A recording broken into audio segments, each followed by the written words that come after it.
Bien, el empleo no estuvo en su mejor momento durante los primeros meses de la pandemia. Los resultados están a la vista y es que el último reporte, por ejemplo, del INEI revelaba que 2.300.000 personas perdieron solamente en Lima Metropolitana su trabajo durante los primeros meses de la crisis. Sin embargo, esto va cambiando poco a poco y el gobierno ya lanzó sus salvavidas. Por ejemplo, la primera fase de la reactivación económica. Durante la primera fase, por ejemplo, 1.400.000 personas regresaron a su trabajo. Y en la segunda fase el grupo fue menor pero importante, 500.000 personas.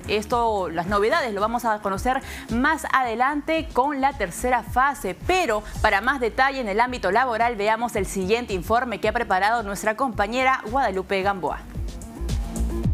Desde marzo hasta el domingo 21 de junio se perdieron 199.000 empleos formales en el sector privado, según datos del Ministerio de Trabajo, lo que significa una caída de 7.3%. Sin embargo, luego que el gobierno anunciara la primera y segunda fase de reactivación económica en mayo y junio respectivamente, el escenario cambió para bien. Solo entre el 1 y el 21 de junio se crearon 84.000 puestos de trabajo. Si bien con esa cifra se revierte la tendencia a la baja, aún no se compensan las caídas de marzo, abril y mayo, pues en esos meses se perdieron 283.000 empleos, según el Instituto Peruano de Economía. Con el regreso de las actividades en medio del estado de emergencia, los perfiles de los trabajadores que busca una empresa ya no es la misma. ¿Cuáles fueron los empleos más solicitados durante la pandemia?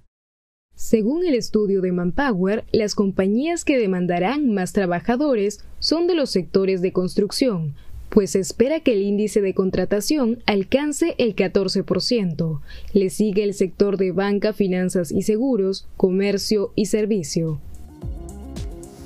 Bien, nos quedamos con esa pregunta al aire. ¿Cuáles fueron los puestos más demandados durante la crisis? Para responder a esa pregunta nos acompaña y estamos enlazados con Fernando Guinea, el socio fundador de ANRO, para entrar un poco en detalles y conocer cuál es el escenario que nos espera de aquí, también después del estado de emergencia. ¿Cómo está, señor Fernando? Bienvenido. ¿Qué tal? Mucho gusto, Valeria. Encantado. La primera pregunta que le quería hacer es, ¿cuáles fueron los puestos más solicitados durante la crisis de la pandemia? Bueno, los puestos más solicitados al inicio definitivamente fueron los gerentes financieros o CFOs, como se les conoce, porque había que preservar liquidez, por un lado, había que reducir costos por otro, renegociar deudas, ¿no? Y acogerse, ¿no?, a algunos salvatajes económicos, justamente los programas Reactiva 1 y ahora Reactiva 2, y básicamente por ahí vino la demanda inicial muy fuerte.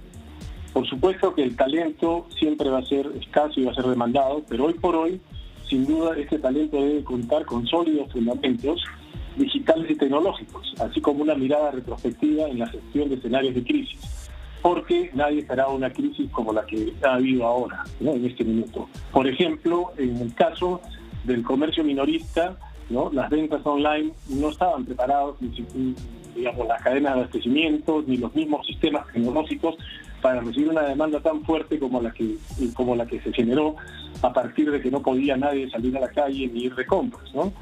Señor Fernando,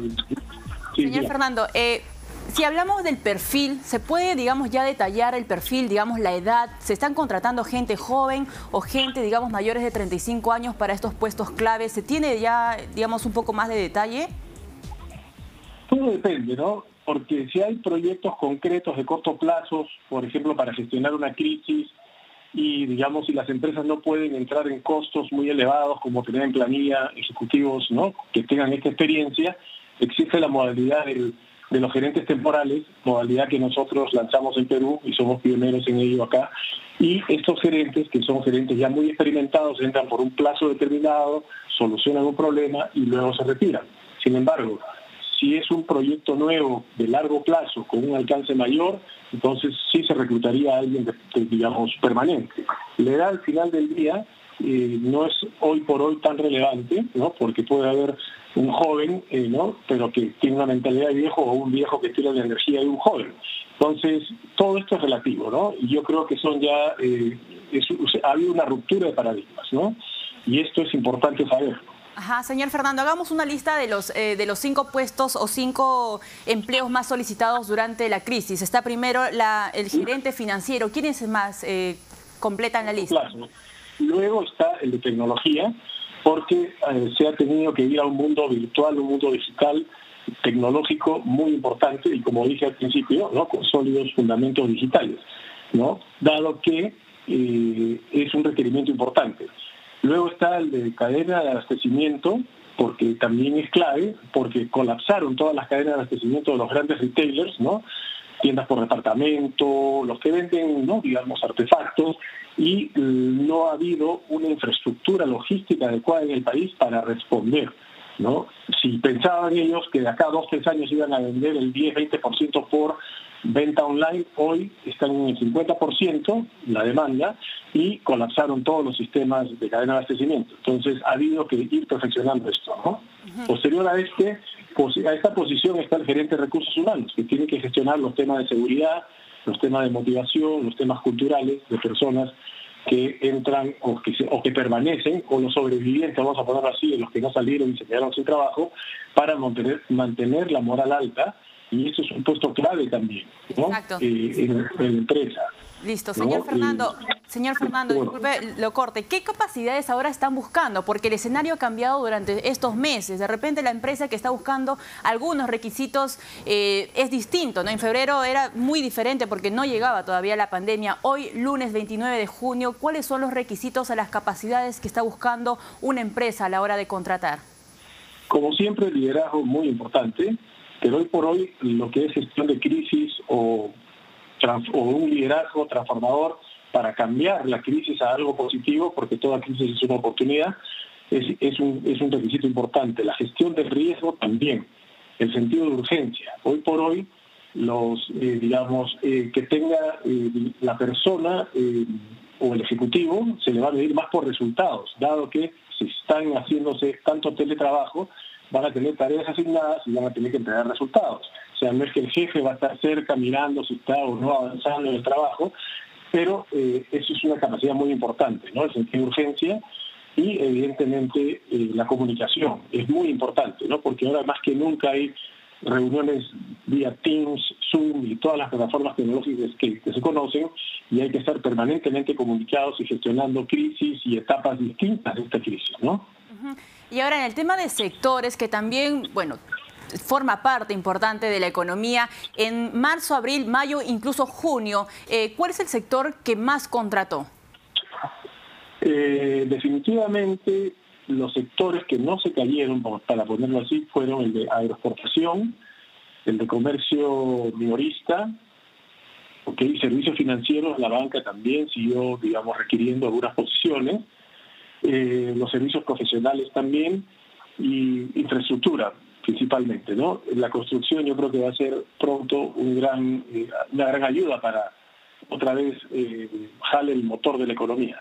Señor Fernando, pero no es suficiente.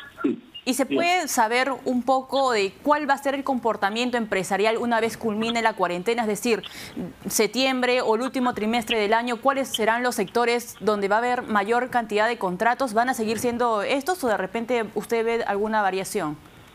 No, yo creo que va a haber una variación. Yo creo que se van a activar todos los sectores. Así como han caído, va a ser una V, ¿no? Cayó y va a subir, ¿no?, la economía. Yo creo que es el Q4 o el cuarto trimestre o primer trimestre del próximo año debiéramos otra vez estar creciendo a tasas importantes a doble dígito. Sin embargo, bueno fuera que el gobierno, ¿no?, trabajara con, ¿no?, el gobierno y el Congreso no compitieran por quién es más populista que el otro, y más bien se enfocaran en reactivar los proyectos mineros, los grandes proyectos de infraestructura, ¿no?, y se dejaran de competir por quién tiene más... Señor Fernando, este enfrentamiento que usted pone a colación entre el Ejecutivo y el Congreso ahuyenta, digamos, esas ganas de invertir de algunas empresas, ¿genera más incertidumbre? Yo creo que sí, porque se ve que ahora se negocia con pistola, ¿no?, pistola en el pecho, como yo digo, ¿no?, en el caso de las clínicas, por ejemplo, ¿no?, y eso está muy mal. Yo creo que el presidente Vizcarra habla mucho, pero no pone un liderazgo importante al frente. Esa es mi percepción, y creo que es la percepción de todo el empresariado. No ha tendido puentes con el empresariado como por ejemplo, si ponemos un ejemplo, en el caso de la alcaldesa de Guayaquil, rápidamente se pusieron iglesias, sector privado, gobierno, en conjunción y salvaron toda la situación que era mucho más dramática que la del Perú. Acá nos encerraron y comenzaron a darnos charlas como a colegiales, y eso fue muy, muy grave para, digamos, que este modelo económico no levante, ¿no? Al final del día es muy, muy importante que se tenga un puente con el sector privado. El sector privado es el más importante para generar empleo en este país, y siempre ha sido así. Señor Fernando, con la pandemia, bueno, se sabe que cuando hay situaciones de crisis puede ser, digamos, una muy buena oportunidad para las empresas para poder renovarse. Sin embargo, hay algunas actividades económicas que quizá colapsaron o no se acomodaron bien al contexto. ¿Ya se sabe cuáles sectores, digamos, no estuvieron preparados? La verdad, sí, yo creo que los sectores que estuvieron menos preparados fueron, por ejemplo, los de definitivamente todo lo que es el sector turismo, el sector hotelero, que ha sufrido muchísimo, ¿no? No hay forma de reactivarse, y yo diría que hasta mediados o finales del año siguiente, del 2021. Ellos han sido los más afectados, los restaurantes también, ¿no? Por supuesto han habido, digamos, el sistema de entrega a domicilio, pero eso no revierte la figura en números de la facturación que tenían antes de la pandemia. Esos han sido los sectores más golpeados. Sí, señor Fernando, para terminar, una tendencia que también hemos notado son los contratos temporales. Por ejemplo, en mayo y abril subieron aproximadamente 50% la demanda de contratos temporales. ¿Usted cree que esta tendencia se va a mantener a todo el 2020? Mire, todo depende. Hay dos modalidades, el permanente y el temporal. Ambas no son excluyentes entre sí. Todo va a depender de la necesidad de las empresas, del tiempo de permanencia y la proyección del Ejecutivo que asuma un rol, en el caso temporal.